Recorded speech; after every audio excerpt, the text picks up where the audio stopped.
Okay, hey everyone, thanks for coming. You all look great. I can tell why you came to this session, so you'll be informing us as we speak with you. Welcome, Michael. Thank you for being here. I want to tell you guys a little bit about Michael before we get started. He graduated in 2010 from Web Tech, and now he's a senior web engineer at FireEye Security, where he works on cyber intelligence and threat prevention. Sounds very serious. And he also owns his own design and development company, LaPlante Web Development, or LaPlante, how'd I do? You got it right. Did I do it?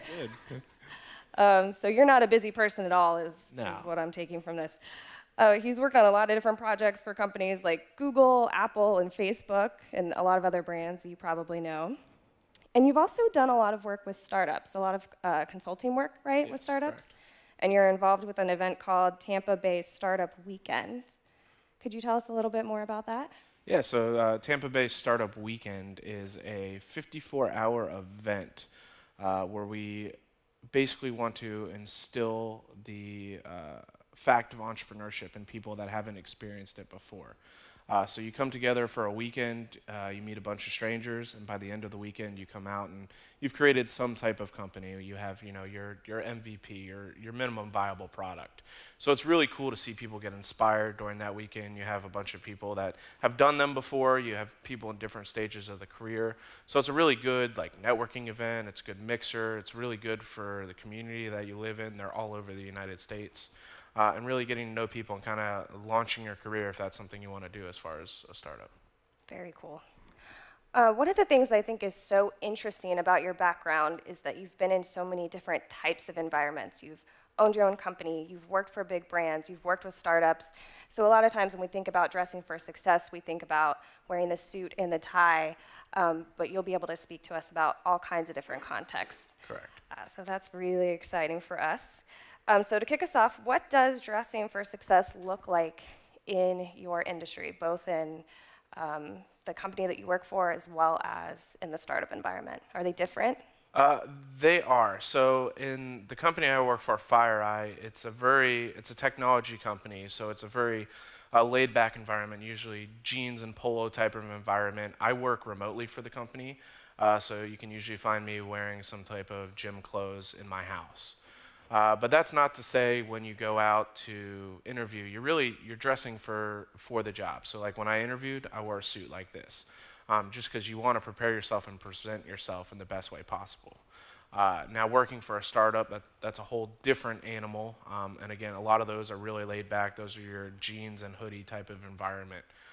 So you're really kind of dressing for that job you want. I mean, if you're in a startup now and you want to work in a corporate job, maybe you need to go and get yourself a tailored suit and go out there and really dress for that job. It really all depends. I mean, the nice dress, even females in my industry, they're wearing, suit pants or jeans all day long and, a nice dress top.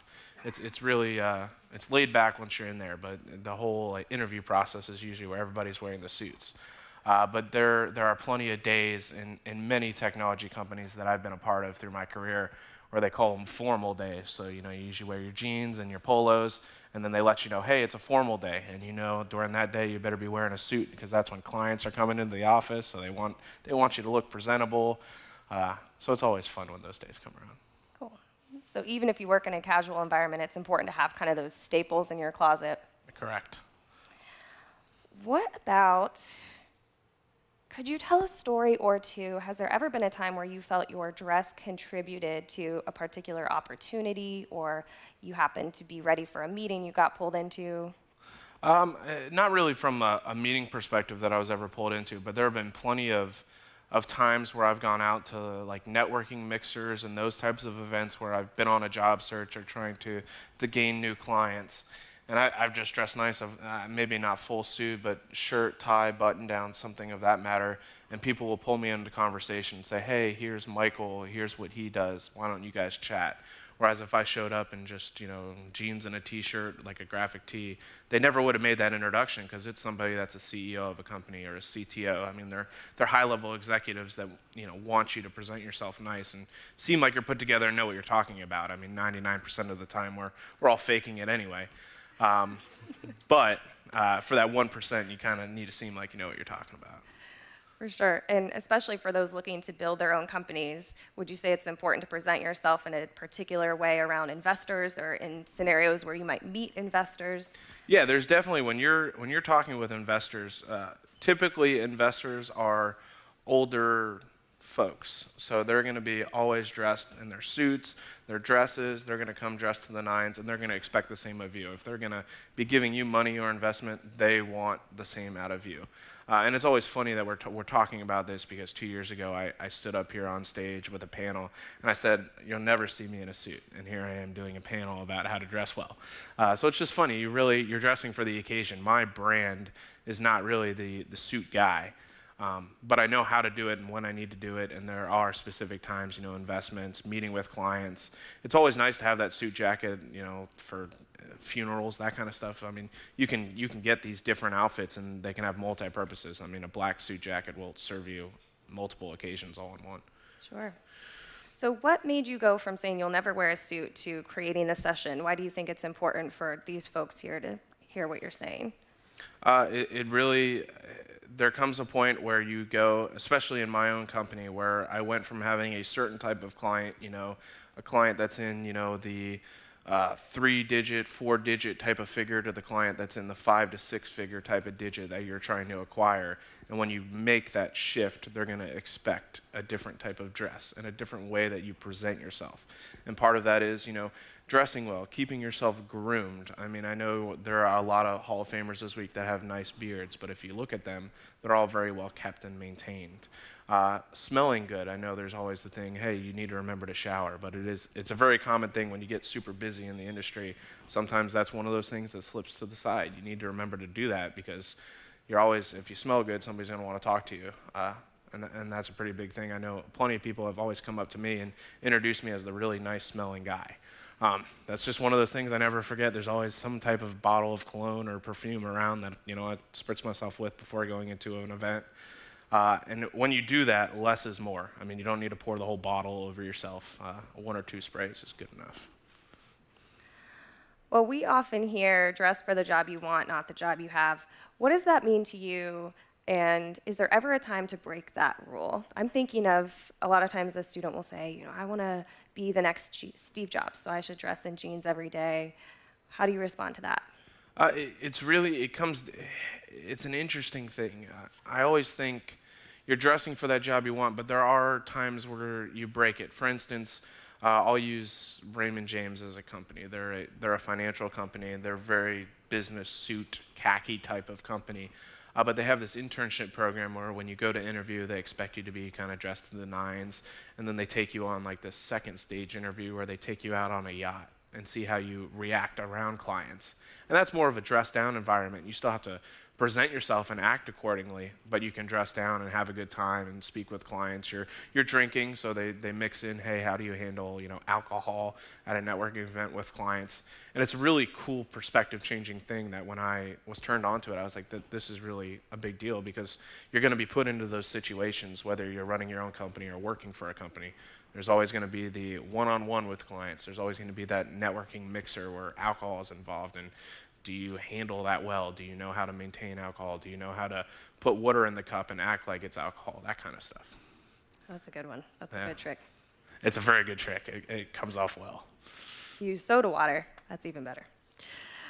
So what are your favorite, and after this we'll open up to questions for you guys too, but I just want to know what your favorite tricks are to change your wardrobe so that you get the job that you want, leave that lasting impression. Do you have certain things you... Yeah, so as you can tell from my outfit now, I'm pretty much a black guy. I like black.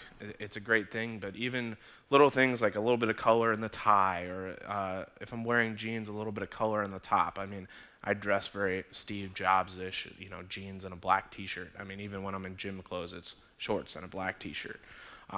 So when you're trying to change that up, a little bit of color goes a long way. Really makes yourself pop. If you are a colorful dresser, maybe change that up a little bit, depending on the scenario. For instance, my fiance, she is wonderfully colorful. She loves Lily Pulitzer, and that expresses her attitude as well. She's super positive in outfits, so all of her outfits are very colorful, and people just know her that way. So it's one of those things. I mean, if you're if you're, what's the word I'm looking for? Confident, and that's your personality, then dress that way and don't try and hide that. The worst thing that you can do is dress for somebody that you're not. So if you're coming out and dressing to the suit and you're really uncomfortable and you're trying to fake it, people are going to be able to tell. You want to be comfortable in it. So if that's wearing a suit out to eat one night at dinner just to get comfortable in it, then do that. I'm not a huge fan of wearing suits. I'm up here wearing one now, but you have to be comfortable in it and know how to do that. I do that too. Almost everything I wear to work is beige, white, and black. So it's kind of a capsule wardrobe. You can just throw something on and maybe have a patterned shoe like I have on today. So that's good advice. Yeah, it's always, the simpler the better. I mean, the funny thing about Steve Jobs that everybody says is like, he had the same thing in his outfit. He never changed it. And it's one of those things when it comes to like your mental health. As you're building a company or working on a company, it's one less thing that you have to think about. Because if you think about it when you wake up in the morning, you're probably going to look at, hey, what graphic tee do I need to wear? Or what color polo I'm going to wear? If your whole wardrobe is all the same, you don't even have to think about it. You just grab the next one in the line, put it on, and you're out the door. And a lot of people don't realize that, but it takes some kind of mental capacity, and it's another thing that you have to stress or have anxiety about. And there was a great book that I was reading about Steve Jobs that kind of went into this, and it changed my whole perspective because I used to wear blue and white and black, and then I just went to one straight color. It's the same thing all the time. People know what to expect out of me, and it's real easy. Yeah, I think the important thing, whether you go color or not color, is that you understand what your brand is and you represent that in whatever it is that you wear. What about you guys? What are your questions? Does anyone have a question for Michael? Yes. Hey, I'm Greg from Recording Arts. I'm just curious, for example, in the music industry, I know that there's kind of a laid-back, style of environment. Do you think there's such a thing as overdressing? I don't think you can ever overdress. It was funny, there's a moderator in the back of this room, and I was just kind of walking to this appointment today, and she told me in passing now, she was like, hey, you were dressed really well, and it was funny because I was going to a Dress for Success panel, and here you are at this event. People are always going to take note and say, okay, hey, they're dressed really nice. It always comes off well. Even in the recording arts, music industry, people are going to take notice of that. I mean, when you dress sharp, it gives off a certain aura, if you will. And people just know. I mean, most industries at Full Sail are more of a relaxed environment, but there will be times you probably see Leslie dressed very nice. There will be times you see Demo dressed very nice. It's just one of those things. It's a staple, and you can never overdress. You can always underdress. So if you're ever in doubt, always overdress. Thanks. Yep. I agree. And if you Google early pictures of Steve Jobs, you'll find photos of him in suits, especially early on in his career as well. Any other questions?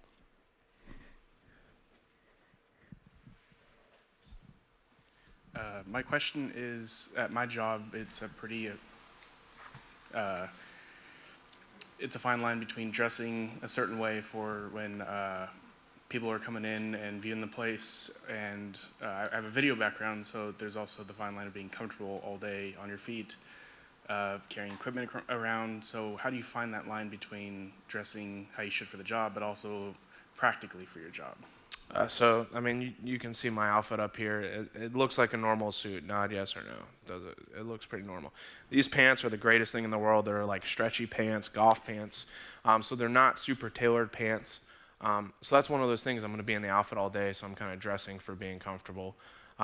Certain types of engagements, like I know later today I'll be walking around in sneakers because I'm going to be doing a lot of walking around campus.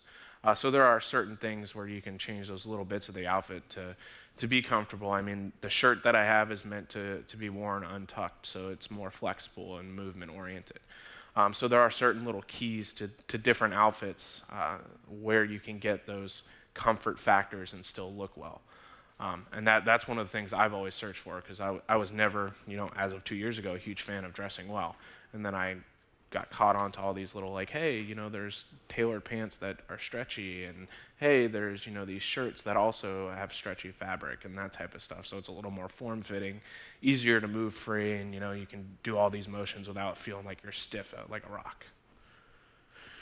The same goes for women too. I keep flats at work all the time, and I'll usually wear Toms just around. I actually work off campus a few streets over, but I have heels 2 colors, beige and black, in my car all the time because we work in a collaborative space, so I don't have an office to hang up extra clothes, but I always have extra stuff in my car.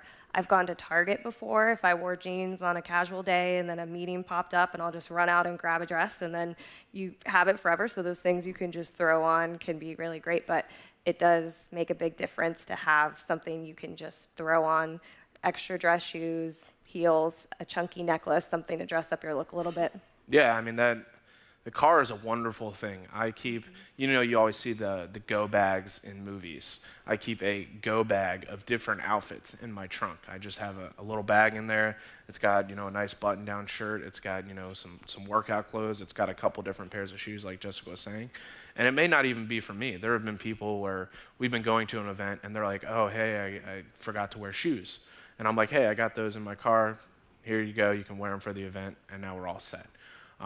Light jackets, that kind of stuff. Just keeping a couple of different changes in cars or offices, I mean, it really does help. Absolutely. I know it's early, but there are definitely questions out here. Come on. Got it online? Yeah, okay. So hi. So Ashley from online. Hi. So Ashley from online. Ashley, I didn't ask you what your degree program was. You just sort of popped up. Perfect timing. What do you guys think about, hair color, tattoos, piercings, and speaking to, the appropriateness in the workforce, whatever that workforce might look like? Thank you. Yep. So it's one of those things for gentlemen, tattoos are a lot easier to cover up. I mean, if I had a tattoo, you'd never be able to tell. I don't. But it's one of those things where the industries, especially here at Full Sail, that you are exposed to are a lot more open to those type of outfit apparel, the tattoos, the hair color changes, the crazy hairstyles. It's one of those things, though, that I don't think that should stop you from being yourself. If that identifies who you are, you're obviously already in the field looking for a job for something to do with that. I mean, if you want a tattoo, go for it. I know some people that have gone for like a corporate job and had brown hair and wanted pink hair, so they waited till they got past their probationary period, which in Florida is 90 days, and then they went crazy, and people came back and were like, hey, why didn't you do that sooner? That's awesome. So it's about that, again, personal brand. What's your personal brand and being comfortable in that. Now, that's not to say, there are still certain institutions out there that don't really like tattoos all over your body and that kind of stuff. But there are ways to hide it. There was, a great story I saw out there. I think it was on like Facebook, one of those Facebook things, where the guy was a doctor, but he was tattooed from like the neck down, and he just always wore button downs, and he wore his, hospital apparel. But then when he took that off and he was dressed normally, I mean, there was not an inch of his body that wasn't tattooed, and people never knew. So it's one of those things that you keep in mind and go for it. But I've never seen a problem in the industry with anybody that's tattooed. Actually, a bunch of people I've worked with in the past have had like crazy coding tattoos. Like you always see from a program perspective, there's a thing called the head of a document and the body of a document. So I had a friend that had a head tattoo on the back of his neck and then a body tattoo like going down right below it. So just crazy, funny stuff like that, and people loved it. And I mean, it was almost like a conversation starter more than anything else. What are your thoughts, Jess? Yeah, I agree. I think it depends on what you want to achieve too. When I started working here, I taught, so I was in the classroom all the time, and I had bright red, magenta-looking bangs, and I really wanted to inspire creativity, and I loved them, but I felt like it helped me relate with students, and it really worked well for that environment. And then when I moved to a different area of the school, I thought, it might be a little bit distracting, or I'm working with different types of people, and so I want to be really inclusive with what I say, what I wear, what I look like. So there's a fine line between what you want to do just because of aesthetic reasons and what you want to achieve in your career and being strategic about those choices. And I think that looks different for everyone. What about subscription box type stuff. Have you ever tried anything like that? Oh, I love those. I have tried those. I was a huge fan of, I think for Trunk Club, and there was another one called 5-4 Club. And I tried both of them, and I thought they were great. It's really interesting. I've never been one, I used to try and match clothes up, and now I went all black. I was never really one to pick that out on my own and be good at it. So it was great to have this personal stylist that did this every day that, I talked with, and I was like, hey, this is kind of what I like to wear, and go for it. They're great. I think they're a little overpriced for the clothing you're getting, though. So it really comes down to, do you need that almost personal stylist for picking something out? It got to the point I bought a couple of items of clothing off of that, and then I realized, hey, like I can get the same thing over at Macy's for a quarter of the price. So it was almost to the point where I was having those subscription services just shipping me the box. I'd look at the clothing items, take a picture of them, ship the whole box back, and then go out and find that clothing item somewhere else. So I was like, hey, it's great, but I don't want to pay, $150 for this $25 shirt. It's kind of ridiculous to me. And that company, the way they did it was they ship you the box, and then whatever you kept, they charged you. 5-4 Club was you paid a monthly fee, and they just shipped you clothes every month. And with those types of subscription services, I found that they were just not shipping me anything I'd ever wear, and I was just giving those clothes away immediately. So spending the money there, the subscription service wasn't worth it. I've done other things like, Birchbox and those types of things that give you like perfumes and colognes and all that stuff, but at the end of the day, they either ship you the same stuff over and over, they don't get your style right, or they're overpriced. So it really comes down to, hey, do you want to spend that much money? Or, hey, do I need that personal stylist? And I don't have somebody in my life that can help me with that. And what is your reasoning to doing that? So there was a point where I used them, and I thought they were great. Nowadays, I think they're a little overpriced, but there's obviously a market for it. I mean, I have... what are they called? The Amazon Echo Look in my office every day. That's the thing that you can say, hey, take a picture of me. And it takes a picture of your outfit, and then you can send it off, and people like somewhere or some AI does some magic math and says, hey, this outfit looked better on you than this outfit. You should wear that one out to this event. So there's a lot of cool, interesting work that's also scary that's being done around artificial intelligence and, hey, what outfit looks better on your body style too. I mean, that outfit could look great on somebody else and not on you just because it doesn't fit you well. So that's been something really cool and interesting I've been playing with, because I'm like, okay, hey, like what does this artificial intelligence think of the way I dress? And it does it, because then it also goes to the subscription service and it says, hey, buy this stuff that will look better on you. Mm-hmm. So it's kind of a slap in the face, but still interesting altogether. That's a really interesting trick, to take photos of the clothes they send you and send it back and learn to do it for yourself. Do you have any other advice for learning how to curate those looks while you're still in school and on a student budget? It's one of those things you can, I think a lot of those services are like free to sign up for and to get kind of a look for, and most of them have what you call like a lookbook. So you can go onto their website and they're like, hey, this is the style for the month. You don't need to have anything sent to you. You don't need to pay any money. You don't need to talk to anyone. You can just go on there and be like, all right, cool. They're matching a blue top with, white khakis and, white kicks for the month. Like, let me go find an outfit that's similar to that fits into my student budget lifestyle, and run with that. And that's what I would suggest doing. A lot of those you don't really need to pay for. So yeah, that the key to me was when somebody was like, hey, why don't you just take a picture and go buy it at a store? And that was kind of like mind-blowing type of deal for me. But I definitely, recommend that. Go on there, have the little lookbooks. I mean, pretty much any style service that offers that has some type of lookbook or service. I know even the Echo Look, if you open the app, it's like, here's 5 styles of the month. Would you like to order anything? Their little selling process, but you get an idea of, hey, these are outfits. Then you can even look in your closet to see if you have something. I mean, I'm sure everybody has clothes in their closet that they never wear, or clothes that they wear too frequently. And you never thought to match a t-shirt with a different pair of pants or something like that, and that can change the whole stylistic look of how you're going out there. So there's different things you can mix and match even in your own closet that you have currently without spending a single cent. So there's fun experimenting, and you're at a time in a school where it's very accepted to experiment, and nobody's going to question you. So why not have some fun with it and try that?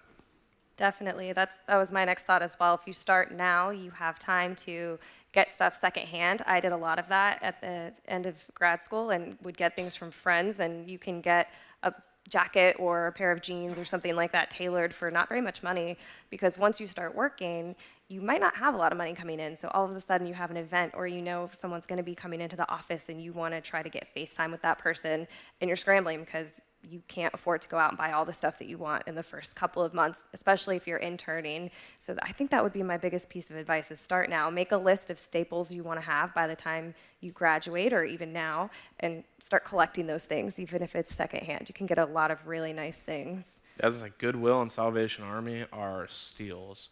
You can find, I know personally clothes I've donated that are $300-$400 suits, that kind of stuff that don't fit me anymore, that somebody else is going to get for $25. And I wore it maybe once. No stains, no nothing, it's perfect condition. I know I've gone there and found suits for that price. I know friends of mine that are females have gone and found, I don't know, what's a popular band, Lily Pulitzer. Those dresses are like $400 a pop, that kind of deal. They found them for $50 there. Perfect condition, still has the original tag on it.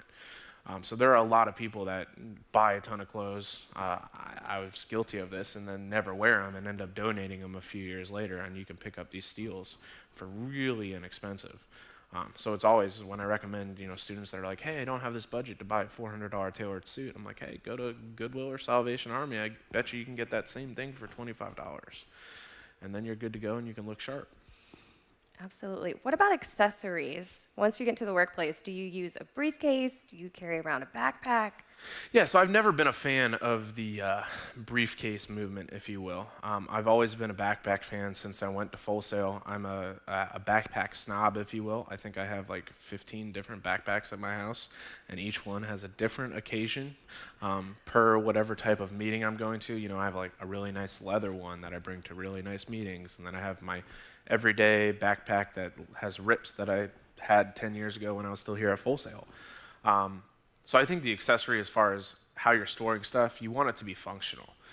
So obviously, if you're in some type of industry where you need a computer, you need a space for a computer, you need a space for headphones. So you want there to be enough room with extra space for anything that you may pick up along the way, but you don't want it to be too overbearing. I know for like females, you don't want to carry around a 20-pound bag on your shoulder all day long. So figuring out, you're laughing. I know, I saw you walk in with a 20-pound bag. But is that something that's fun and comfortable on your shoulder all day long? Not really. So you want something that's functional. I know for men, usually a nice watch is something that, especially this day and age, is going away. But a person that can tell time is always important, especially in meetings or anywhere else. So accessorizing that way is a really nice deal. I know this is another like chivalrous thing that's gone away, but for men, carrying a handkerchief. It's always important to have there, and it's not necessarily for you, it's sometimes for other people. But it's one of those like weird quirks that not a lot of people carry, that if you keep in your back pocket and you pull it out, people are going to think wonders of you. So little small items, a handkerchief costs 50 cents. Little small items that aren't too expensive that really like can change the outlook of your outfit. I know I have friends that I've recently turned on to wearing watches, and they're like, oh, this is so great, and then they'll like look at their wrist and not have their watch on and like be like, I don't know what to do anymore. I've worn a watch since I went here to Full Sail. I pretty much every day I put one on and take one off. I'm crazy watch snob too. I've got hundreds of watches at the house, so there's a different one, and I'm not gonna run into, because everybody has that fear when they're in a corporate environment of, oh, I wore this outfit last Monday. What are they going to think of me if I wear it on Tuesday the next week? Are they going to think I do laundry even? So there's never that kind of outfit. And again, that goes back to, that was that stressor of, if you just wear the same outfit every day, you're never going to have that problem, because nobody's going to start questioning you if you're doing laundry, because you just say, hey, it's the same shirt, different day, and it's clean. I have 15 of them. Nobody questions that. The great thing about a watch, too, is you can keep track of time if you're at an event or if you're in a meeting, and it looks rude if you pull out your phone or if you feel like you'll be distracted by having your phone out. So I think a watch is a great investment as well. And again, all of this is about getting it ahead of time. When I applied at Full Sail, actually, I got ready. I flew down here. I got my hotel room. I felt really grown. And then I realized this purse is not cute with this suit, and now I don't know what else to bring with me. So I called my dad, and he said, go to Staples and buy a pad folio. Didn't even know what a pad folio was. Bought one, had a pen with me, put it under my arm. But the point is, I didn't have it ahead of time. So if I would have been more strategic about that, I could have maybe made a statement about what my brand was instead of having a Staples pad folio that I'd never used again. So just put some thought into those things. And I know we're running close to time here. Does anybody have any final questions for Michael? Any online questions? Any online questions? 9 a.m. session, everybody's still sleeping. No one's actually asleep, though, so you guys did everybody great. stayed awake. This is great. All right, well, thank you guys so much for coming. Thank you, Michael. Yep, thank you. And we'll see you tomorrow at 9 a.m.